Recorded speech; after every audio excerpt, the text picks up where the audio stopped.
ভর্তি পরীক্ষার আবেদন করার সময় তোমাকে চয়েস লিস্ট সাজাইতে হবে, মার্ক অনুযায়ী চান্স হবে। এখানে কোনো কাট অফ মার্ক নাই বা হচ্ছে পাস বা ফেল মার্ক কিন্তু এখানে নির্ধারণ নাই, যেটা গতবার ছিল না এবারও থাকবে। এটার সিলেবাস হচ্ছে এসএসসি বা সমমান পরীক্ষার সিলেবাস, বাংলা ইংরেজি। দেখো এখানে যে ছবিটা তোমরা দেখতে পাচ্ছ, এখানে হচ্ছে ডিপেন্ড করবে ভর্তি পরীক্ষায় এবার কারা কত ভালো করতে পারে। ধরো এবার যদি সিভিলে পড়লে আসলে ভালো হবে, নাকি ইলেকট্রিক্যাল পড়লে ভালো হবে, নাকি কম্পিউটার টেকনোলজিতে পড়লে ভালো হবে। দেখো ইউটিউবের আমাদের ভিডিও দিলে কমেন্ট আসে, ফেসবুক পেজে ভিডিও দিলে কমেন্ট আসে, সেটা হচ্ছে ক্যালকুলেটর ব্যবহার করা যাবে নাকি যাবে না, কোনটা থেকে কোন বিষয় থেকে কয়টা এমসিকিউ থাকবে। এবং বাংলা বলতে বাংলা প্রথম পত্র এবং দ্বিতীয় পত্র এই দুইটা মিলে 10টা এমসিকিউ, 10টা এমসিকিউ এর জন্য 10 নম্বর। তারপর ইংরেজি প্রথম পত্র দ্বিতীয়, প্রথম পত্র থেকে তো আসলে এমসিকিউ হওয়ার মানে টপিক নাই, দ্বিতীয় পত্রটাই হচ্ছে মূলত আসলে গুরুত্বপূর্ণ।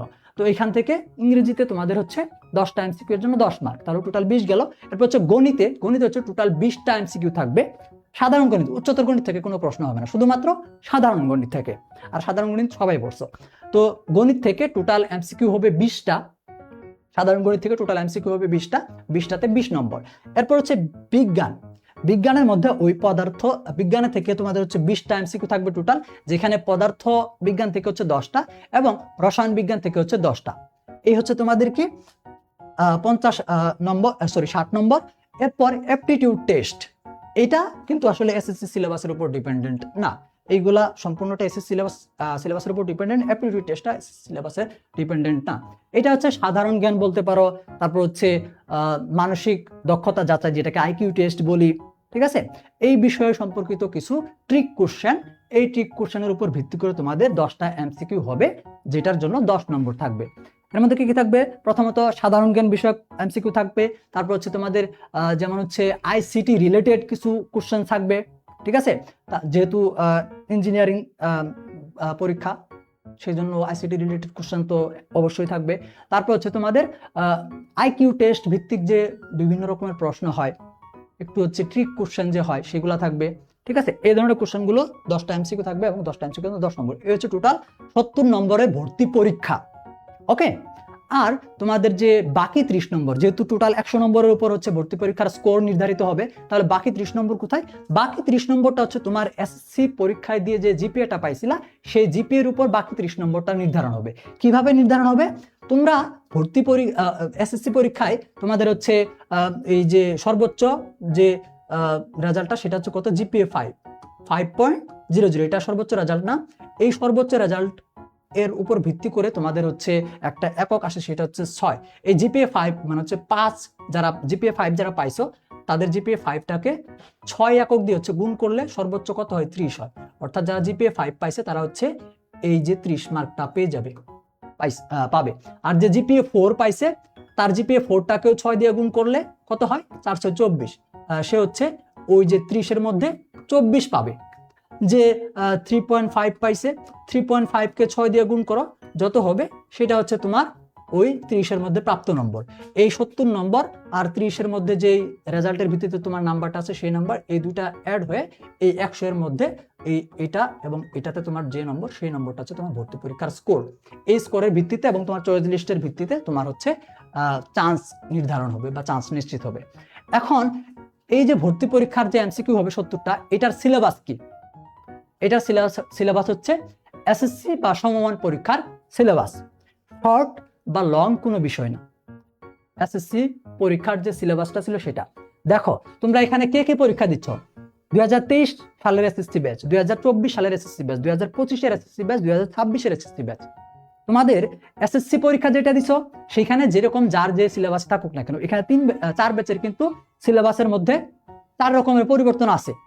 তো এখানে সবার কারো শর্ট, কারো লং, কারো একটু বেশি শর্ট, কারো একটু কম শর্ট, এরকম ব্যাপার আছে। তো এইখানে আমাদের ওই শর্ট সিলেবাস বা হচ্ছে তোমার এসএসসি 23-এর সিলেবাস হবে নাকি এসএসসি 24-এর সিলেবাস হবে, এরকম কোনো বিষয় না।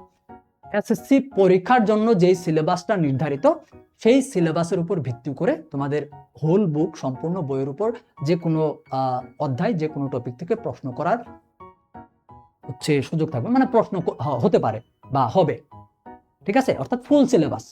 ঠিক আছে, আমি যদি শর্টলি অ্যান্সার করি যে ভর্তি পরীক্ষাটা শর্ট সিলেবাসে হবে না ফুল সিলেবাসে হবে, সেটা হচ্ছে তোমাদের এসএসসি এর যে পূর্ণাঙ্গ সিলেবাসটা ছিল সেই সিলেবাসে তোমাদের ভর্তি পরীক্ষাটা হবে। এখন এখানে একটা বিষয় আছে, যেহেতু 70টা এমসিকিউ আসবে, বাংলায় 10টা, ইংরেজিতে 10টা, গণিতে 20টা, বিজ্ঞানে 20টা, অ্যাপটিটিউড টেস্টে হচ্ছে 10টা, তাহলে এখান থেকে মানে সব অধ্যায় থেকে বা সব টপিক থেকে যে প্রশ্ন আসবে তাও না। ঠিক আছে, আমাদের গুরুত্বপূর্ণ যে টপিকগুলো যেগুলো থেকে প্রশ্ন আসার সম্ভাবনা থাকে সেই অনুযায়ী আমরা তোমাদেরকে আমাদের যে ডিপ্লোমা অ্যাডমিশন কেয়ারের যে এই শেষ সময়, যারা শুরু থেকে আমাদের ভর্তি হয়েছে তাদের তো ক্লাস হচ্ছে, এই শেষ সময়ে তোমাদের জন্য আমাদের যে স্পেশাল কোর্সটা চালু করা হচ্ছে ডিপ্লোমা অ্যাডমিশন, যে তোমরা এই শেষ 1 মাস সময়ের মধ্যে প্রিপারেশন নেওয়ার জন্য তোমাদের ওই গুরুত্বপূর্ণ যেগুলো থেকে ভর্তি পরীক্ষা আর এমসিকিউগুলো হবে সেই অনুযায়ী আমরা তোমাদেরকে হচ্ছে পড়াবো, সেই ক্লাসগুলো হবে। তো তোমরা আমাদের কোর্সে যারা যুক্ত হও নাই, যুক্ত হওয়ার কথা চিন্তা করতেছো, তারা আমাদের হোয়াটসঅ্যাপে অথবা আমাদের এই ফেসবুক পেজে SMS দিয়ে এই ভর্তি সম্পর্কে হচ্ছে বিস্তারিত তথ্য জেনে নিতে পারো।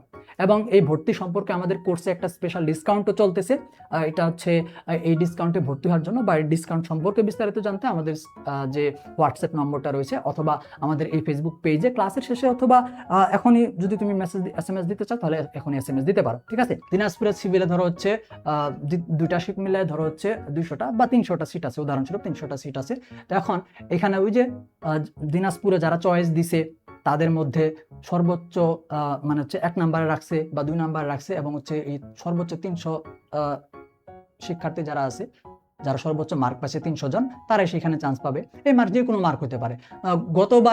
গতবারের ভর্তি পরীক্ষার রেজাল্ট অনুযায়ী যদি বলি তাহলে হচ্ছে যারা 70 ভর্তি পরীক্ষা 70-এর মধ্যে হচ্ছে আর কি ওই 50, 55, 45, 50, 55, 60 এর মধ্যে পাইছে, তারা বিভাগীয় যে জেলাভিত্তিক যে পলিটেকনিকগুলো ছিল সেগুলার প্রথম এবং দ্বিতীয় চয়েসের মধ্যে তাদের হচ্ছে চান্স হয়ে গেছে।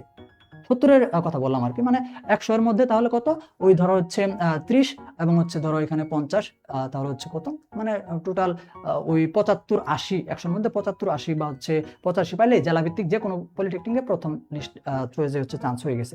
ঠিক আছে, এটা ডিপেন্ড করবে ভর্তি পরীক্ষায় এবার কারা কত ভালো করতে পারে। ধরো এবার যদি সবাই ভালোভাবে প্রস্তুতি নিয়ে ভালোভাবে পরীক্ষা দেয় তাহলে হচ্ছে যে মার্কটা সবারই মার্ক ভালো থাকবে, তাহলে হচ্ছে ভালো টেকনোলজিতে চান্স পাইতে হইলে তোমাকে ওই যারা ভালো মার্ক পাইছে তাদেরই চান্স হবে।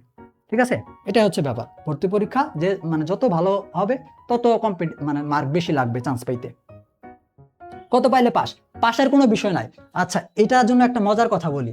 ধরো এখানে হচ্ছে সারা দেশে ধরো হচ্ছে 5টা পলিটেকনিক আছে। ঠিক আছে, 5টা পলিটেকনিক আছে, আমি ধর উদাহরণস্বরূপ 5টা পলিটেকনিক আছে। 5টা পলিটেকনিকে মোট, আমি টেকনোলজির কথা বাদ দিলাম উদাহরণস্বরূপ বোঝানোর জন্য, 5টা টেকনোলজিতে 100 করে টোটাল 500টা সিট আছে, মানে 5টা পলিটেকনিকে 500 জন ভর্তি হতে পারবে। 500 জনকে মানে 500 জন শুধুমাত্র এই 5টা পলিটেকনিকে ভর্তি পরীক্ষা হবে, একটা ভর্তি পরীক্ষা হবে যেখান থেকে ওই ভর্তি পরীক্ষা যতজনই ভর্তি পরীক্ষা দেখ সর্বোচ্চ চান্স হবে কয়জনের, 500 জনের। ধরো 500 জনের চান্স হবে, কিন্তু ভর্তি পরীক্ষা দিচ্ছে হচ্ছে ধরো হচ্ছে 2000 জন, তাহলে এখান থেকে স্বাভাবিকভাবেই যে 1500 জন অর্থাৎ 1500 জন বাদ পড়বে। ঠিক আছে, তাহলে কোন 500 জনের চান্স হবে, যেই 500 জন এই 2000-এর মধ্যে মার্ক অনুযায়ী সর্বোচ্চ 1 থেকে 500 পর্যন্ত সিরিয়াল হয়েছে তারাই চান্স পাবে। তাহলে ধরো যে এই 2000 জন যে পরীক্ষা দিল, যে প্রথম হয়েছে সে ধরো পাইলে হচ্ছে 100-এর মধ্যে ধরো হচ্ছে 100, যে দ্বিতীয় হইলো সে ধরো 100-এর মধ্যে ধরো পাইছে 99। ঠিক আছে, যে ধরো 499তম হয়েছে সে ধরো পাইলে হচ্ছে কত, সাপোজ 499তম যে সে ধরো পাইছে হচ্ছে কত, 75। যে হচ্ছে 500তম হয়েছে সে ধরো পাইছে হচ্ছে 70। ঠিক আছে, বা হচ্ছে ধরো আর কি ধরো 74, আমরা একটু বাড়াই দিলাম। ঠিক আছে, আর তুমি ধরো হচ্ছে পাইছো কত, 73। পাস মার্ক ধরো 50-এ, ভর্তি পরীক্ষায় পাস মার্ক ধরো সাপোজ 50-এ, আর এখানে প্রথম যে 500 জন আছে তারা হচ্ছে প্রথম জন হচ্ছে 100-তে 100 পাইছে এবং 500তম যে আছে সে হচ্ছে 74 পাইছে। তাহলে এখান থেকে seat fill up, 500 seat fill up, তুমি পাইছিলা 73, পাস মার্ক 50-এ তুমি পাস করছো, 73 পাইছো, চান্স হবে তোমার? চান্স পাওয়ার সুযোগ আছে? নাই। কেন নাই? কারণ অলরেডি যারা সর্বোচ্চ 500 জন আছে, তারা চান্স পেয়ে গেছে, তুমি ওই 500 জনের মধ্যে থাকতে পারো না। এটা যে বিষয়, পাস মার্ক কোনো কিছু নাই, কোনো পাস মার্ক নাই। শুধু যদি মনে করো সারা দেশের যারা পরীক্ষা দিছে, পরীক্ষায় তারা হচ্ছে সবাই 100তে 100 পাইছে, তাহলে এটা পুরোটা হচ্ছে ওই যে এসএসসি রেজাল্টের জন্য যারা 30-এর মধ্যে 30 পাইছে তাদের চান্স পাওয়ার সুযোগ থাকবে, তারা 24 পাইছে তারা একটু দ্বিতীয় সিরিয়াল থাকবে, এইভাবে সিরিয়াল নির্ধারিত হবে। আবার দেখো সারা দেশে ভর্তি পরীক্ষায় সারা দেশের সকল শিক্ষার্থী হচ্ছে কি ওই 30-এর বেশি কেউ পাইতে পারে নাই। পাস মার্ক 50-এ আমি ধরে নিলাম, কিন্তু সর্বোচ্চ 100-এর মধ্যে 30 পাইছে, যে প্রথম হচ্ছে সে পাইছে সর্বোচ্চ 100-এর মধ্যে 30, পাস মার্ক কিন্তু কেউ তুলতে পারে নাই। তাহলে এখানে কি কারো কি চান্স হবে না? বিষয়টা এরকম না, ওই যে সর্বোচ্চ মার্ক অনুযায়ী চান্স হবে। এখানে কোনো কাট অফ মার্ক নাই বা হচ্ছে পাস বা ফেল মার্ক কিন্তু এখানে নির্ধারণ নাই, যেটা গতবার ছিল না এবারও থাকবে। ভর্তি পরীক্ষার আবেদন করতে হবে, এবং এই ভর্তি পরীক্ষার আবেদন করার সময় তোমাকে চয়েস লিস্ট সাজাইতে হবে। চয়েস লিস্ট সাজাবা ভর্তি পরীক্ষার আবেদন করার সময়। তারপর ভর্তি পরীক্ষা হবে, ভর্তি পরীক্ষায় তুমি যে নাম্বার পাইছো সেই নাম্বারের উপর ভিত্তি করেই তুমি ভর্তি পরীক্ষার আবেদন করার সময় যে চয়েস লিস্টটা সাজাইছিলা, সেই সাজানো চয়েস লিস্টের উপর ভিত্তি করে তোমার হচ্ছে চান্স হবে। ঠিক আছে? এবং রেজাল্টটা দিবে হচ্ছে কি, মানে ওই 3টা ধাপে হচ্ছে ভর্তি চান্সের রেজাল্টটা দিবে। পরীক্ষা তো একটাই হবে, মানে এক সেশনে একবারই পরীক্ষা হবে, এবং রেজাল্ট 3বার আসবে। কিভাবে 3বার রেজাল্টটা আসবে একটু বলি। ধরো এখানে এমন যেহেতু ইঞ্জিনিয়ারিং, টেক্সটাইল, এগ্রিকালচার সবার জন্য একটাই পরীক্ষা, এবং একজন শিক্ষার্থী ইঞ্জিনিয়ারিংয়ে ভর্তি হওয়ার জন্য ভর্তি পরীক্ষা চয়েস লিস্ট সাজাইছে, এগ্রিকালচারেও এবং টেক্সটাইলও সে হচ্ছে চয়েস লিস্ট সাজাইছে। কিন্তু ভর্তি তো যে কোনো একটা কারিকুলামে হতে পারবে। ধরো একজন শিক্ষার্থী সিভিলে ইঞ্জিনিয়ারিংয়ে সিভিলে চয়েস দিছিল, আবার সে আর কি ধরো কি সে হচ্ছে এগ্রিকালচারেও হচ্ছে আর কি চয়েস দিছিল, এবং সে ভর্তি পরীক্ষায় ভালো করছে, তার সিভিলেও চান্স হয়েছে, প্লাস এগ্রিকালচারে যেহেতু দুটো আলাদা আলাদা কারিকুলাম, তো ইঞ্জিনিয়ারিংয়ে তার সিভিলে চান্স হয়েছে একটা পলিটেকনিকে, আবার এগ্রিকালচারে একটা ইনস্টিটিউটে তার চান্স হয়েছে। এখন সে তো ভর্তি যে কোনো একটাতে হবে। ধরো সে ইঞ্জিনিয়ারিংয়ে ভর্তি না হয়ে সে হচ্ছে এগ্রিকালচারে ভর্তির হওয়ার জন্য নিশ্চয়ন করলো, তাহলে তার এই নিশ্চয়ন করার ফলে সে কিন্তু ওই যে ইঞ্জিনিয়ারিংয়ে চান্স পাইছিল সেই সিটটা ছেড়ে দিল, সে তার এগ্রিকালচারের সিটটা নিশ্চিত করলো। এখন ওই যে ইঞ্জিনিয়ারিংয়ের সিটটা সে ছেড়ে দিল বা ফাঁকা হইলো, এই যে এরকম ভাবে সবারই হচ্ছে আর কি ফাঁকা সিট থাকবে। এই যে সিটগুলো ফাঁকা হবে, এই ফাঁকা সিটগুলোর উপর ভিত্তি করে আবার দ্বিতীয় ধাপে হচ্ছে রেজাল্ট আসবে। যারা ওয়েটিংয়ে থাকবে প্রথম ধাপের রেজাল্টে বা যাদের চান্স হবে না, তারা এই দ্বিতীয় ধাপে ওই ফাঁকা সিটগুলোর ভিত্তিতে আবার দ্বিতীয় ধাপে একটা রেজাল্ট হবে। এরকম ভাবে ওই দ্বিতীয় ধাপেও হচ্ছে যারা এরকম নিশ্চয়ন করার পর কিছু সিট ফাঁকা হবে, সেগুলা থেকে তৃতীয় ধাপে হচ্ছে আবার কি করতে পারবে, মানে হচ্ছে রেজাল্ট আসবে আবার ওই ফাঁকা সিটগুলোর উপর ভিত্তি করে। আবার এখানে তোমাদের চয়েস লিস্টটা এডিট করার সুযোগ থাকবে, মানে দেখা যাবে যে সবাই সিভিল, ইলেকট্রিক্যাল, মেকানিক্যাল, এই টেকনোলজি মানে হচ্ছে ডিমান্ডেবল টেকনোলজিগুলোতে চয়েস দিচ্ছে সবাই, 1 নাম্বার 2 নাম্বার 3 নাম্বার, এবং এইগুলা হচ্ছে ফিল আপ হয়ে গেছে। কিন্তু ওই আরএসি, ফুড, এরকম মেকাট্রনিক্স, এরকম যে টেকনোলজিগুলো আছে এগুলাতে হচ্ছে কেউ চয়েসও সেরকম একটা দেয় নাই, এবং এগুলাতে সিট ফাঁকা রয়ে গেছে। এই ফাঁকা সিটগুলো তোমরা আবার ওয়েবসাইটে গিয়ে কোন ইনস্টিটিউটে কোন টেকনোলজিতে কতগুলো সিট ফাঁকা আছে এটা চেক করা যাবে। তো এটা চেক করে তুমি দেখে নিবা তোমার যে ইনস্টিটিউটে তুমি ভর্তি হতে চাও সেটার সিট কোন, মানে সেটাতে কোন কোন টেকনোলজি সিট ফাঁকা আছে, অথবা তুমি যেই টেকনোলজিতে পড়তে চাও সেই টেকনোলজিতে কোনো ইনস্টিটিউটে সিট ফাঁকা আছে কিনা, এটা ওয়েবসাইট থেকে চেক করে নিয়ে তুমি পরের ধাপগুলোতে যাদের চান্স হয় না ওয়েটিংয়ে ছিল তারা চয়েস লিস্টটা এডিট করার সুযোগ পাবা। একটা সময় দেওয়া হবে, এডিট করে সাবমিট করে দিলে তোমার ওই এডিট করা চয়েস লিস্টের উপর ভিত্তি করে যেগুলা ফাঁকা সিট দেখে নিলা, সেই অনুযায়ী তোমার হচ্ছে পরবর্তী ধাপের রেজাল্টে তোমার ওই এডিট করা চয়েস লিস্ট অনুযায়ী চান্স হবে। ঠিক আছে, এই হচ্ছে আর কি ব্যাপার। ওকে, ভুল করে যদি ডাবল দাগ দেয় তাহলে কি নাম্বার পাবো? না, কোনো নাম্বার পাওয়ার সুযোগ নাই। তো এখানে হচ্ছে ভুল করার কোনো প্রশ্নই আসে না, তোমাকে খুব ভালো মতো ওই যে ওএমআর শিট যেটা আর কি, ঠিক আছে, যেমন ধরো হচ্ছে তুমি 1 নাম্বার প্রশ্ন অ্যান্সার করতেছো, 1 নাম্বার প্রশ্নের অ্যান্সার হবে হচ্ছে খ, তো তোমাকে ওএমআর শিটে এই 1 নাম্বারের খ যেটা আছে সেটাই শুধুমাত্র খ নাম্বারটাই দেখে শুনে সাবধানে খ নাম্বারটাই পূরণ করতে হবে। তুমি ভুলে গ পূরণ করে ফেলছো, এখন আবার খ পূরণ করলা, গ পূরণ করলা, 0, এটা এরকম করলে তুমি 1 নাম্বার এমসিকিউটা তোমার ভুল, এর জন্য কোনো মার্ক পাবা না। এই জন্য অবশ্যই সাবধান থাকতে হবে। আর একটা বিষয় সেটা হচ্ছে তোমাদের কিন্তু 4টা আলাদা আলাদা সেট থাকবে ভর্তি পরীক্ষার। অর্থাৎ এই যে ধরো তোমার সামনে একজন শিক্ষার্থী, তুমি হচ্ছে তার পেছনে তোমার পেছনে আরো 2জন শিক্ষার্থী, এই যে 4 জন একই সিরিয়ালে 4 জনের যে সেট, প্রশ্নের সেটটা সেটা কিন্তু আলাদা আলাদা থাকবে। অর্থাৎ এই প্রথম যে শিক্ষার্থী আছে, তোমার সামনে যে শিক্ষার্থী, তার যেটা 1 নাম্বার সেটা তোমার থাকতে পারে হচ্ছে 70 নাম্বারে। মানে এটা মানে হচ্ছে প্রথম জনের যে এমসিকিউটা হচ্ছে, তার প্রশ্নের মধ্যে যে এমসিকিউটা 1 নাম্বার সিরিয়াল আছে সেটা তোমার 12 নাম্বার সিরিয়াল থাকতে পারে, 14 নাম্বার সিরিয়াল থাকতে পারে, এরকম ভাবে থাকবে, যাতে করে একজন আরেকজনের অপশন দেখে সে কোনো রকমের মানে কারচুপি বা হচ্ছে সুযোগ নিতে না পারে। এই কারণে এই কারণে এই জিনিসগুলো খেয়াল রাখবা যে আমার সামনে যে শিক্ষার্থী সে 1 নাম্বার এমসিকিউটা হচ্ছে ক নাম্বার ফিল আপ করলো, তাহলে আমিও আমার 1 নাম্বারটার ক ফিল আপ করে দিই, এরকম করার কিন্তু কোনো সুযোগ নাই। ঠিক আছে, ইউটিউবের আমাদের ভিডিও দিলে কমেন্ট আসে, ফেসবুক পেজে ভিডিও দিলে কমেন্ট আসে, সেটা হচ্ছে ক্যালকুলেটর ব্যবহার করা যাবে নাকি যাবে না, এটা একটা প্রশ্ন থাকে। তো তোমরা ক্যালকুলেটর ব্যবহার করার সুযোগ পাবা, সাধারণ যে ক্যালকুলেটর, সাধারণ সায়েন্টিফিক ক্যালকুলেটর যেগুলো আছে বা সাধারণ ক্যালকুলেটর যেগুলো আছে এগুলো ব্যবহার করার সুযোগ থাকবে। তোমাদের ভর্তি পরীক্ষায় ক্যালকুলেটর ব্যবহার করার সুযোগ তোমরা পাবে। এই প্রশ্নটা যদি থেকে থাকে মনে হয়, তাহলে তুমি আশা করি অ্যান্সারটা পেয়ে গেছো। ঠিক আছে, আচ্ছা দেখি আর কোনো নতুন প্রশ্ন কারো আছে কিনা, তাহলে একটু দেখা যাবে। এসএসসি জিপিএ 3, হ্যাঁ, ভর্তি পরীক্ষার আবেদনের জন্য বিবেচিত হওয়ার জন্য মিনিমাম এসএসসিতে তোমাকে 3 পয়েন্ট থাকতে হবে।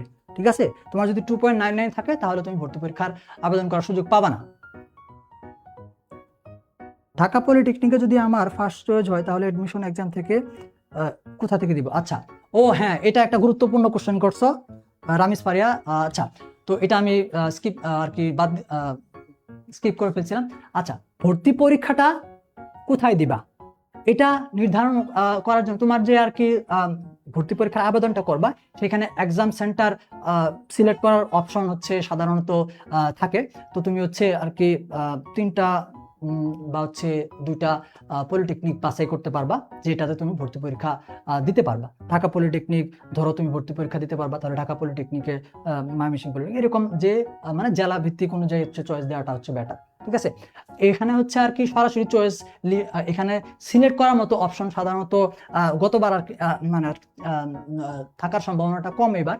এর কারণটা হচ্ছে ধরো মানে সবাই যদি ওই ঢাকা পলিটেকনিকে এই পরীক্ষা দিতে চায়, তাহলে সবাই যদি ঢাকা পলিটেকনিক সিলেক্ট করে, তো সকল শিক্ষার্থীর পরীক্ষার ব্যবস্থা তো ঢাকা পলিটেকনিক করা সম্ভব না, তাই না? তো এটা সাধারণত সবাই যে যার জেলা ভিত্তিক ইনস্টিটিউটটা আছে সেটাতে ভর্তি পরীক্ষা দেওয়ার সুযোগ পাবা, হচ্ছে সিলেক্ট করবা। ঠিক আছে, অর্থাৎ তুমি এক্সাম সেন্টারটা সিলেক্ট করার সুযোগ থাকবে, তুমি কোন ইনস্টিটিউটে ভর্তি পরীক্ষাটা দিতে চাও।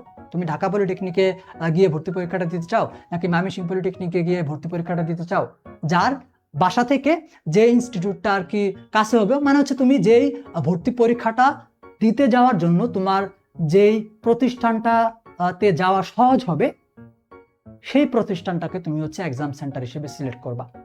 ঠিক আছে, তো এটা যদি বলি তাহলে যার যার যে স্থানীয় জেলা রয়েছে, ধরো হচ্ছে তুমি রংপুর থাকো, তাহলে রংপুর জেলার বিভাগীয় রংপুর যে পলিটেকনিক ইনস্টিটিউট আছে সেটা তুমি হচ্ছে এক্সাম সেন্টার হিসেবে সিলেক্ট করলা, বা যে হচ্ছে বরিশাল জেলায় থাকো সে বরিশাল সিলেক্ট করলা, এরকম ভাবে করলে সুবিধা হবে। আর তুমি যদি ঢাকায়, তোমার স্থানীয় জেলা যেটা হয় কিন্তু তুমি হচ্ছে ঢাকায় থাকো ফ্যামিলির সাথে, তাহলে তুমি ঢাকা পলিটেকনিক সিলেক্ট করতে পারো। আশা করি প্রশ্ন অ্যান্সারটা পাইছো। আচ্ছা, প্রশ্ন অ্যান্সারটাই হচ্ছে গুরুত্বপূর্ণ, আমাদের হচ্ছে পড়াশোনা তো আমরা করতেই আছি, তাই না? আচ্ছা, এখানে আবার কি বলছে, ভর্তি পরীক্ষার মধ্যে অঙ্ক করব কিভাবে? আচ্ছা, ভর্তি পরীক্ষার মধ্যে অঙ্ক কিভাবে করবা, রাফ খাতা দিবে কিনা এই বিষয়ে কোশ্চেন করছো, এটা আসলে করার সুযোগ নাই। ঠিক আছে, এটা আসলে তোমাকে আলাদা কোনো পেজ দেওয়া হবে না, কিছু দেওয়া হবে না, তোমাকে ওই নিজে থেকে হিসাব। আর এরকম যে তোমাকে খাতায় এত বড় করে করে তোমাকে হচ্ছে একটা এমসিকিউ, গণিতের একটা এমসিকিউ এর রেজাল্ট নির্ণয় করতে হবে, এই টাইপের কোনো এমসিকিউ দিবে না।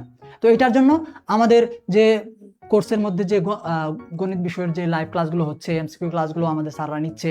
ঠিক আছে, তো এই সম্পর্কিত ক্লাসগুলো করলেই তুমি আইডিয়া পেয়ে যাবে। ঠিক আছে, তো এই জন্য আমি ভর্তি পরীক্ষার প্রস্তুতির কথাটা বলতেছি, যে প্রস্তুতিটা আসলে কেন জরুরি, কোন ধরনের এমসিকিউ তোমাদের ভর্তি পরীক্ষায় আসবে, হিসাব নিকাশ কিভাবে করতে হবে।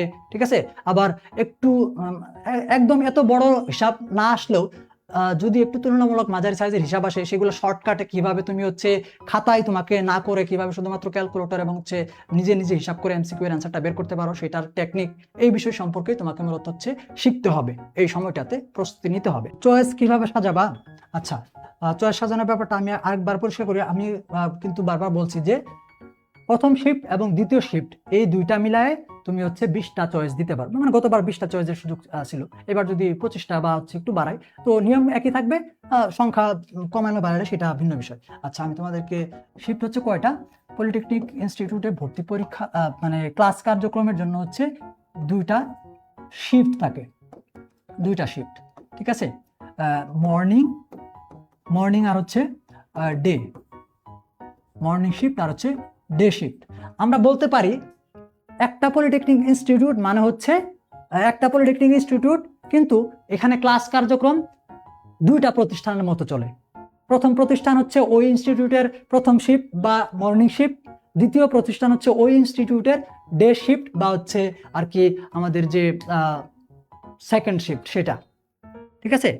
অর্থাৎ এখানে আমাদের এই যে ধরো হচ্ছে ময়মনসিংহ এমপিআই বা ময়মনসিংহ পলিটেকনিকের ফার্স্ট শিফট মানে হচ্ছে একটা ভিন্ন বা আলাদা একটা প্রতিষ্ঠানের মতো তোমরা চিন্তা করতে পারো। আবার ময়মনসিংহ পলিটেকনিকের সেকেন্ড শিফটটাকে ভিন্ন বা আলাদা আরেকটা প্রতিষ্ঠান হিসেবে চিন্তা করতে পারো। এরকম ভাবে 2টা আলাদা আলাদা শিফটে প্রতিটা পলিটেকনিক ইনস্টিটিউটে ক্লাস কার্যক্রম হচ্ছে পরিচালিত হয়, এবং প্রতিটা শিফটের জন্যই ডিপার্টমেন্ট প্রধান, মানে হচ্ছে ধরো কম্পিউটার ডিপার্টমেন্টের প্রধান ফার্স্ট শিফটে হচ্ছে একজন থাকবে, আবার সেকেন্ড শিফটে হচ্ছে অন্যজন, মানে হচ্ছে ফার্স্ট শিফটের শিক্ষক এবং সেকেন্ড শিফটের শিক্ষক আলাদা আলাদা থাকবে, সকল বিষয়বস্তু আলাদা, শিক্ষার্থী আলাদা থাকবে, সব আলাদা আলাদা থাকবে, ঠিক আছে। আচ্ছা, তো এইভাবে আর কি ধরো এই একটা প্রতিষ্ঠানের মানে হচ্ছে শিফট, ওই যে আমরা শিফটের কথা বললাম যে একটা শিফটে 10টা করে, 2টা শিফট মিলে টোটাল 20টা। ফার্স্ট শিফটের জন্য ফার্স্ট শিফটের 10টা চয়েস দিতে পারবা, আর সেকেন্ড শিফটের 10টা চয়েস দিতে পারবে। এইভাবে ফার্স্ট শিফটের 10টা, সেকেন্ড শিফটের 10টা, টোটাল 20টা একটা আবেদনের একজন শিক্ষার্থী আবেদন করার সময় এই টোটাল 20টা লিস্টের মধ্যে তার 20টা অপশন সে হচ্ছে বাছাই করতে পারবে। কিভাবে এখন এই সংখ্যাগুলো কিভাবে কাউন্ট হবে? উদাহরণস্বরূপ তুমি ময়মনসিংহ পলিটেকনিকের ফার্স্ট শিফটে হচ্ছে সিভিল টেকনোলজিতে চয়েস দিলা, এইটা তোমার ফার্স্ট শিফটের জন্য একটা চয়েস কাউন্ট হয়ে গেল, ফার্স্ট শিফটের জন্য একটা চয়েস কাউন্ট হয়ে গেছে।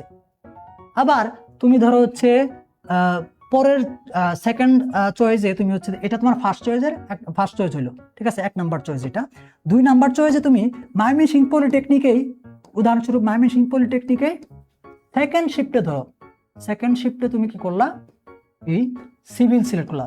সিভিল ফার্স্ট শিফটেও আছে, সিভিল সেকেন্ড শিফটেও আছে, তুমি সিভিল সিলেক্ট করলা। এইটা হচ্ছে তোমার সেকেন্ড শিফটে, এটা চয়েস লিস্টের হচ্ছে এটা 1 নাম্বার চয়েস, এটা হচ্ছে 2 নাম্বার চয়েস। কিন্তু চয়েস লিস্টের যে মানে সংখ্যাটা, সেই সংখ্যা অনুযায়ী এটা হচ্ছে তোমার সেকেন্ড শিফটের প্রথম চয়েস। আমরা হচ্ছে এটাকে 2.1 দেই, তাহলে আমাদের বুঝতে সুবিধা হবে। এটা ধরো হচ্ছে 1.1, মানে হচ্ছে প্রথম শিফটের প্রথম চয়েস 2.1, দ্বিতীয় শিফটের দ্বিতীয় চয়েস, ঠিক আছে। এইভাবে হচ্ছে কাউন্ট হচ্ছে।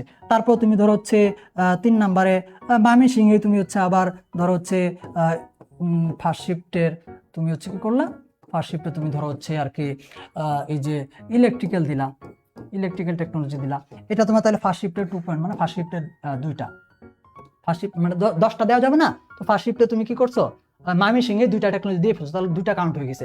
এখন তুমি ধরো 4 নাম্বার চয়েসে তুমি হচ্ছে ঢাকা পলিটেকনিক দিলা, ডিপিআই ঢাকা পলিটেকনিকে তুমি হচ্ছে ফার্স্ট শিফটে হচ্ছে ধরো সিভিল দিলা, ঠিক আছে, সিভিল দিলা, দেওয়ার পর তাহলে এটাও ফার্স্ট শিফটেরই, তাহলে এটা হচ্ছে 2.3, তাহলে তুমি ফার্স্ট শিফটে 3টা চয়েস দিয়ে ফেলছো।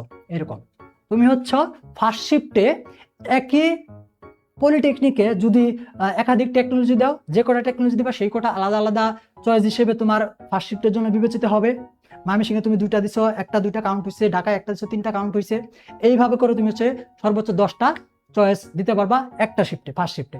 এরকম সেম ভাবে সেকেন্ড শিফটের জন্য এরকম তুমি হচ্ছে 10টা চয়েস দিতে পারবা। এই হচ্ছে টোটাল 20টা। এটা হচ্ছে কি সংখ্যা, চয়েসের সংখ্যা। এখন চয়েসের যে first choice, second choice, third choice, চয়েসের ধারা এটা ভিন্ন বিষয়, চয়েসের সংখ্যা ভিন্ন বিষয়। তো চয়েসের ধারাটা হচ্ছে, দেখো এখানে তুমি এই যে প্রথম মানে হচ্ছে ফার্স্ট চয়েসে তুমি হচ্ছে এই যে এটা রাখছো, তোমার যেটা ইচ্ছা তুমি এই ক্রমটা, চয়েসের ক্রমটা তুমি তোমার ইচ্ছা মতো যে কোনো ভাবে রাখতে পারবা, এই সংখ্যার উপর ডিপেন্ড করবে না, ঠিক আছে। তো তুমি প্রথমে ময়মনসিংহের ফার্স্ট শিফটে সিভিল দিলা, তুমি চাইলে ফার্স্টে ঢাকার ফার্স্ট শিফটে সিভিল রাখতে পারো, বা তুমি চাইলে ঢাকার সেকেন্ড শিফটে সিভিল রাখতে পারো। এই চয়েসের ধারাটা তুমি তোমার ইচ্ছা মতো সিরিয়াল করে নিবা, এই ধারাটাই হচ্ছে মেইন। এই ধারা অনুযায়ী কিন্তু তোমার চান্সটার যে রেজাল্টটা সেটা কিন্তু ডিপেন্ড করবে। চয়েস লিস্ট সাজানোটা খুবই গুরুত্বপূর্ণ একটা ব্যাপার এবং ভালোভাবে সাজাতে হবে। আচ্ছা, এটা কেন? ধরো একজন শিক্ষার্থী ভর্তি পরীক্ষায় হচ্ছে 80 মার্ক পাইছে, আরেকজন শিক্ষার্থী মানে একজন শিক্ষার্থী ভর্তি পরীক্ষায় 80 মার্ক পাইছে, আরেকজন শিক্ষার্থী ভর্তি পরীক্ষায় 75 মার্ক পাইছে, উদাহরণ সাপোজ 75 মার্ক পাইছে।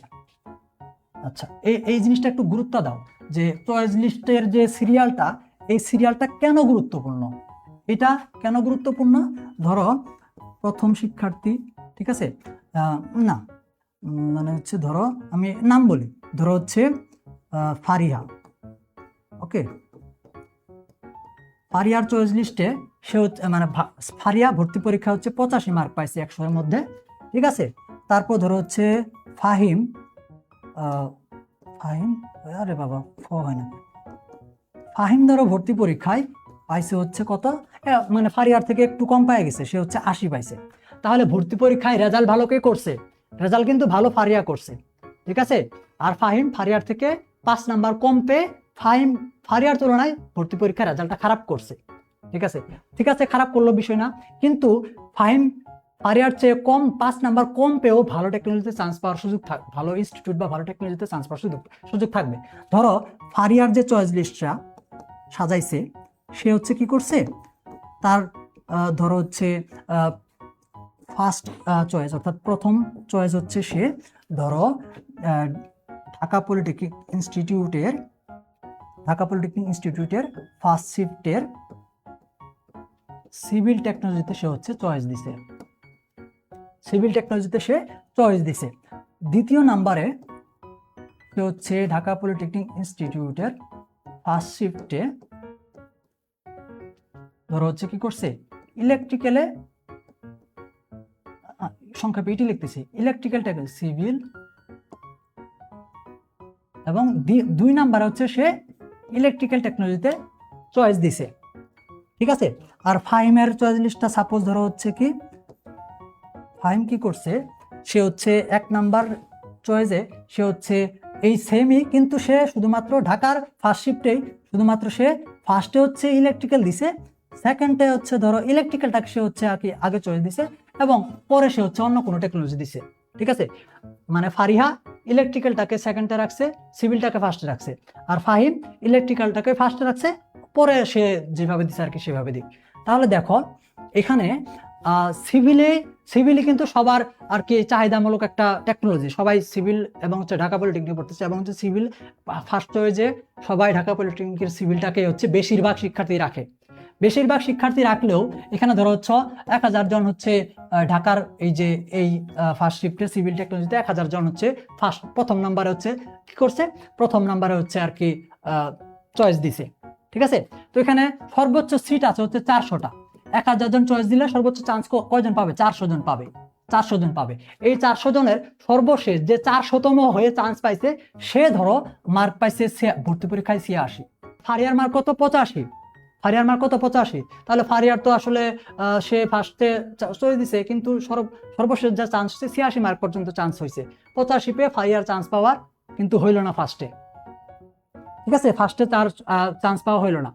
আবার ধরো ইলেকট্রিক্যালটাকে হচ্ছে ফাহিম হচ্ছে ইলেকট্রিক্যালটাকে ফার্স্টে রাখছে, ইলেকট্রিক্যালে সাপোজ ধরো হচ্ছে 400 সিট আছে সাপোজ, তো এখানে সর্বশেষ মানে হচ্ছে ইলেকট্রিক্যালে চান্স হওয়ার জন্য তুলনামূলকভাবে সিভিলের তুলনায় মার্ক কম হলেও চান্স হয়েছে, তাহলে ইলেকট্রিক্যালে সর্বশেষ যার চান্স হয়েছে তার হচ্ছে ধরো 70 মার্ক পর্যন্ত ইলেকট্রিক্যালে চান্স হয়েছে, বা 75 মার্ক পর্যন্ত ইলেকট্রিক্যালে চান্স হয়েছে। তাহলে 75 পর্যন্ত চান্স হয়ে থাকলে আমাদের ফাহিম তো 80 পাইছে এবং ইলেকট্রিক্যালটাকে ফার্স্টে রাখছে, তাহলে এই কারণে সে ঢাকাতে কিন্তু ফার্স্ট চয়েসে চান্স পেয়ে গেল, 80 পেয়েও ঢাকাতে তার ফার্স্ট চয়েসেই চান্স পেয়ে গেল। ঢাকা পলিটেকনিকের যে ফার্স্ট টেকনোলজিটা চয়েস দিয়েছিল ওই টেকনোলজিটাতে কম নাম্বার হচ্ছে দিয়ে চান্স পাওয়ার একটা সম্ভাবনা ক্রিয়েট হওয়ার ফলে সে কিন্তু কম নাম্বার পেয়ে ফার্স্ট চয়েসে ঢাকা পলিটেকনিকে চান্স পেয়ে গেল। আর ফারিহা সে হচ্ছে কি করছে, সে হচ্ছে এই যে 85 পেয়েও কিন্তু তার ঢাকা পলিটেকনিকের ফার্স্ট চয়েসে চান্স পেল না। এই বিষয়টার জন্যই এই যে এই চয়েস লিস্ট সাজানোর ধারার জন্যই কিন্তু আসলে আমাদের এই ভর্তি পরীক্ষায় আমাদের চান্স পাওয়াটা ডিপেন্ড করে, ঠিক আছে, এরকম ভাবে, ঠিক আছে। তো এই কারণে একজন শিক্ষার্থী কম নাম্বার পেয়েও তার ফার্স্ট চয়েসে চান্স পাওয়ার যে সম্ভাবনাটা তৈরি হবে সেটা এখান থেকেই তৈরি হবে, ঠিক আছে। তাহলে তুমি যদি ঢাকা পলিটেকনিকেই পড়তে চাও সেই ক্ষেত্রে তুমি তুলনামূলক যেই টেকনোলজিগুলোতে কম নাম্বার পেয়ে চান্স হয় এবং হচ্ছে তুমি ভর্তি পরীক্ষা দিয়ে যাতে তোমার ঢাকা পলিটেকনিকের চান্সটা নিশ্চিত হয়, শুধুমাত্র মানে যে কোনো টেকনোলজি দিয়ে হলেও চলে, তবে ঢাকাটাই তোমার হচ্ছে মেইন টার্গেট। সেই ক্ষেত্রে তুমি যেই টেকনোলজিগুলোতে কম নম্বর দিয়ে চান্স পাওয়ার সম্ভাবনা থাকে ভর্তি চান্স নিশ্চিত করার জন্য সেই টেকনোলজিগুলো ফার্স্টের দিকে, প্রথম চয়েস দ্বিতীয় চয়েসে রাখলে তোমার ওই ঢাকা পলিটেকনিকের চান্সটা নিশ্চিত হবে। যদি তুমি যে কোনো একটা নির্দিষ্ট টেকনোলজিতে চান্সটাকে নিশ্চিত করতে চাও সেই ক্ষেত্রে এইভাবে সাজাতে পারো। আর তুমি যদি চাও যে না আমার টেকনোলজিটা মেন না, আমি হচ্ছে সিভিলেই পড়তে চাই, ঠিক আছে, সিভিলেই পড়তে চাই, ঢাকার না হলেও চলবে, সেই ক্ষেত্রে তুমি ঢাকার সিভিলে হচ্ছে বেশি নাম্বারের কম্পিটিশন হবে, তাহলে তুমি ঢাকাটাকে বাদ দিয়ে মানে হচ্ছে বাদ দাও, তোমার চয়েস লিস্ট থেকে বাদ দিয়ে তুমি হচ্ছে ধরো একটু তুলনামূলক কম নাম্বারের কম্পিটিশন হবে, ধরো ময়মনসিংহ পলিটেকনিক রাখতে পারো, অন্যান্য বিভাগীয় পলিটেকনিকগুলো রাখতে পারো, অন্যান্য জেলাভিত্তিক পলিটেকনিকে আরো কম্পিটিশন সাধারণত কম থাকে সেগুলো রাখতে পারো এইভাবে। বা এই কারণেই চয়েস লিস্টের যে সিরিয়ালটা, এই সিরিয়ালটা হচ্ছে এই ভর্তি পরীক্ষার তুমি মার্ক যে পাইছো সেটার উপর ডিপেন্ড করে একজন কম মার্ক পেয়েও তার কাঙ্ক্ষিত টেকনোলজি বা ইনস্টিটিউটে হচ্ছে চয়েস নিশ্চিত হতে পারে, বেশি মার্ক পেয়েও চয়েস এই অসুবিধার কারণে চয়েস নাও হতে পারে, এই হচ্ছে ব্যাপার। তো এই কারণে চয়েস লিস্ট সাজানোর সময় খুব ভেবেচিন্তে একদম মানে হচ্ছে আর কি নিশ্চিত হয় তুমি আসলে যেটাতে পড়াশোনা করতে চাচ্ছ সেইভাবেই হচ্ছে তোমার চয়েস লিস্টটাকে নিশ্চিত করে সাজাইতে হবে চান্স নিশ্চিত করার জন্য, ঠিক আছে, ওয়েটিং এ না থাকার জন্য। মানে তুমি যে ওই প্রথম ধাপে যাতে তোমার রেজাল্টটা চলে আসে অপেক্ষা করতে না হয়, এটার জন্য চয়েস লিস্টটা গুরুত্ব দিতে হবে, ঠিক আছে। তোমার ঢাকা পলিটেকনিকেই যদি দরকার হয় তাহলে সিভিল ইলেকট্রিক্যাল এগুলো বাদ দিয়ে তুমি হচ্ছে মেকানিক্যাল, আরএসি, পাওয়ার, এই জাতীয় টেকনোলজিগুলো সিলেক্ট করতে পারো। তোমার যদি টেকনোলজি সেরকম ম্যাটার না করে ঢাকা পলিটেকনিকই প্রয়োজন হয় সেক্ষেত্রে এইভাবে রাখতে পারো, নাম্বার কম, নাম্বারও চান্স পাওয়ার সুযোগ থাকবে, ঠিক আছে। আবার তোমার যদি না ভালো টেকনোলজি প্রয়োজন হয় সেই ক্ষেত্রে তুলনামূলকভাবে ভালো পলিটেকনিক যেগুলো আছে ঢাকা ব্যতীত বা হচ্ছে বিভাগীয় ব্যতীত সেগুলা রাখতে পারো, এইভাবে তোমার চান্সটা আর কি তুমি একটা বিষয় আমি তোমাদেরকে বলি যে তোমরা অনেকেই হচ্ছে মানে হচ্ছে প্রায় শিক্ষার্থী হচ্ছে আমাদের ইউটিউবের বিভিন্ন ভিডিওতে, ফেসবুক পেজের বিভিন্ন ভিডিওতে, লাইভ ক্লাসে একটা কমেন্ট করো তোমরা, বা তোমাদের নিজেদের মধ্যেও একটা হচ্ছে প্রশ্ন থাকে যে আসলে কোন টেকনোলজিতে পড়াটা আসলে ভালো হবে, সিভিলে পড়লে আসলে ভালো হবে নাকি ইলেকট্রিক্যাল পড়লে ভালো হবে নাকি কম্পিউটার টেকনোলজিতে পড়লে ভালো হবে। দেখো এখানে যেমন তোমরা সবাই যেমন বলতেছো পলিটেকনিকটা ম্যাটার না, সাবজেক্টটাই ম্যাটার, এই তুলনায় তোমরা এটা যেমন একটা চিরন্তন সত্য একটা কথা যে টেকনোলজিটাই ম্যাটার করে, আবার এর সাথে কোনো একটা নির্দিষ্ট টেকনোলজি ইম্পর্টেন্ট না, কোনো একটা নির্দিষ্ট টেকনোলজি সেরা না, ওই নির্দিষ্ট যে কোনো টেকনোলজিতে তুমি পড়ো না কেন সেই টেকনোলজিতে তোমাকে সেরা হইতে হবে, ঠিক আছে। তুমি সিভিলে পড়তে পারো, কম্পিউটারে পড়তে পারো, বা ধরো হচ্ছে তোমার 4 জন বন্ধু, তুমি পড়ো হচ্ছে সিভিলে, তোমার দ্বিতীয় বন্ধু পড়ে প্রথম বন্ধু পড়ে হচ্ছে ধরো ইলেকট্রিক্যালে, 2 নাম্বার বন্ধু পড়ে হচ্ছে ধরো মেকানিক্যালে, 3 নাম্বার বন্ধু পড়ে হচ্ছে কম্পিউটারে, তাহলে 4 জন বন্ধু তোমরা 4টা টেকনোলজিতে পড়তেছো। তুমি সিভিলে পড়ো, তোমার কাছে মনে হতে পারে যে আমার টেকনোলজি সবার সেরা, সবার মুখে মুখে সিভিলেরই না, কিন্তু তুমি সিভিলে পড়াশোনা করে 4 বছরে পড়াশোনা করে তুমি মোটামুটি ভাবে কিছু শিখলা এবং তোমার হচ্ছে যে সিজিপিএটা সেটা তুমি পাইলা হচ্ছে আউট অফ 4 এর মধ্যে তুমি পাইলা হচ্ছে 3 পয়েন্ট পাইলা, এটা হচ্ছে তোমার কি ডিপ্লোমার 4 বছরের সিভিলের ক্যারিয়ার। আরেকজন শিক্ষার্থী যে ওই দ্বিতীয় বন্ধু ইলেকট্রিক্যাল, তোমার কাছে মনে হতে পারে যে ইলেকট্রিক্যালের তুলনায় সিভিলটা বেটার ছিল, কিন্তু সে ইলেকট্রিক্যালে পড়ে সে ইলেকট্রিক্যাল থেকে 4 বছরে সে খুব ভালো মতো ক্লাস করছে, প্র্যাকটিক্যালে অংশগ্রহণ করছে এবং নিজের যে আর কি স্কিলটা ইলেকট্রিক্যালে যা যা লাগে সে খুব ভালোভাবে নিজের পড়াশোনাটা হচ্ছে করছে এবং 4 বছর পর তার হচ্ছে সিজিপিএটা হয়েছে 3.50। বুঝতে পারতেছো তো বিষয়টা? এবং সে পড়াশোনা ভালো মতোই করছে, তোমার মতো মোটামুটি করে নাই, 3 পয়েন্টও পায় না, সে 3 পয়েন্টও বেশি পাইছে এবং পড়াশোনা ভালো করে নিজের জ্ঞানটাও বেশি সে ভালো অর্জন করছে। আবার কম্পিউটারে যে পড়ছে, তোমার কাছে মনে হয়েছে যে এই মেকানিক্যাল, সিভিল, ইলেকট্রিক্যাল এই তিনটার চাইতে মানে এই তিনটা গুরুত্বপূর্ণ বেশি কম্পিউটারের চেয়ে, এরকম যদি মনে হয়ে থাকে, কিন্তু সে কম্পিউটারে পড়ে সে সিজিপিএ 4 পাইলো এবং কম্পিউটার ডিপার্টমেন্টের সে খুব ভালো স্কিল তার চেয়ে তৈরি হয়েছে। সে মানে মানে কি করছে, সে খুব ভালো একজন সিএসটি এর খুব ভালো একজন ইঞ্জিনিয়ার হিসেবে বলা যায়, এরকম স্কিল সে গেইন করছে 4 বছর পরে। তাহলে এখানে ভালো পজিশনে কে যাবে? এখানে ভালো পজিশনে কে যাবে? যে সিভিলটাকে ডিমান্ডেবল এবং ভালো মনে করে 3 পয়েন্ট পাইছে সে ভালো পজিশনে যাবে, নাকি যে ইলেকট্রিক্যালে মানে ভালোভাবে পড়াশোনা করে 3.5 পাইছে সে ভালো পজিশনে যাবে, নাকি হচ্ছে যে সিএসটিতে সিজিপিএ 4 পাইছে প্লাস হচ্ছে তার স্কিলটাকে আল্ট্রা লেভেলের গেইন করছে সে ভালো পজিশনে যাবে? অবশ্যই সেই ভালো পজিশনে যাবে। তো এইভাবে হচ্ছে আর কি গুরুত্ব। তো নির্দিষ্ট কোনো সেরকম ভাবে অটোমোবাইল, আরএসি যেই টেকনোলজিতেই চান্স পাও না কেন, তোমাকে সেই টেকনোলজিতে পড়াশোনা করে তোমাকে ওই টেকনোলজির সেরা শিক্ষার্থী হইতে হবে, তাহলে তুমি ভালো পজিশনে যাবা, তাহলে তোমার ওই টেকনোলজিটা স্পেশাল হবে, ওই টেকনোলজিতে ডিপ্লোমা করাটা তোমার জন্য সার্থক হবে।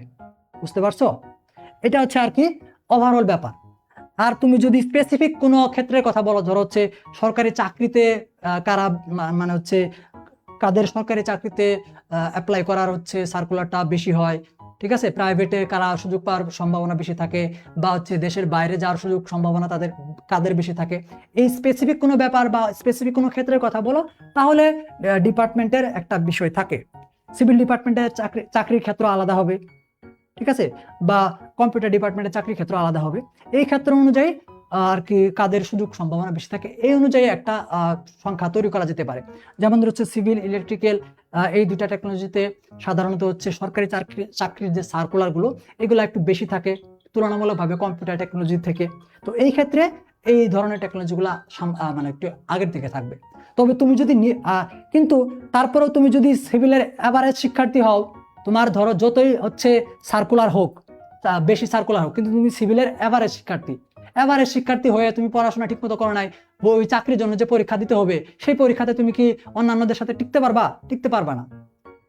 তারপর সিভিলে সরকারি চাকরি বা ইলেকট্রিক্যালে সরকারি চাকরির সম্ভাবনা বেশি থাকলেও তারপরেও কারা এই সুযোগটার সুবিধা নিতে পারবে? যারা ওই সিভিল এবং ইলেকট্রিক্যালে সিরিয়াসলি নিজেকে সেরা শিক্ষার্থী হিসেবে গড়ে তুলছে বা হচ্ছে সেরা শিক্ষার্থী হিসেবে প্রমাণ করে ডিপ্লোমা শেষ করছে, তারাই হচ্ছে সেখানে আর কি নিজেদের জায়গাটা করে নিতে পারবে। তুমি সিভিল ডিপার্টমেন্টে পড়ছো, ডিপার্টমেন্টের হচ্ছে গরমে বা ডিপার্টমেন্টের প্রভাবে তোমার কোথাও কিছু হবে না, বা পজিশন ক্রিয়েট হবে না, কেরিয়ার ক্রিয়েট হবে না। কেরিয়ার ক্রিয়েট হবে তোমার নিজের গরমে, তোমার নিজের দক্ষতায়, তোমার নিজের যোগ্যতায়। এই বিষয়টা মনে রাখবা। তো আমি আবারও রিপিট করি, কোনো টেকনোলজি, কোনো ইনস্টিটিউট, কোনো হচ্ছে কোর্স, এটা কোনো ম্যাটার না, এটা কোনো গুরুত্ব না, এটা কোনো হচ্ছে 1 নাম্বার 2 নাম্বার না। 1 নাম্বার 2 নাম্বার হচ্ছে যেই টেকনোলজিতেই পড়ো সেই টেকনোলজির সারা শিক্ষার্থী হওয়াটাই হচ্ছে 1 নাম্বার 2 নাম্বার বা 3 নাম্বার। এটা হচ্ছে মূল আর কি তোমার কেরিয়ার। ঠিক আছে, তুমি যে টেকনোলজিতে পড়ো সেই টেকনোলজির সারা শিক্ষার্থী হও।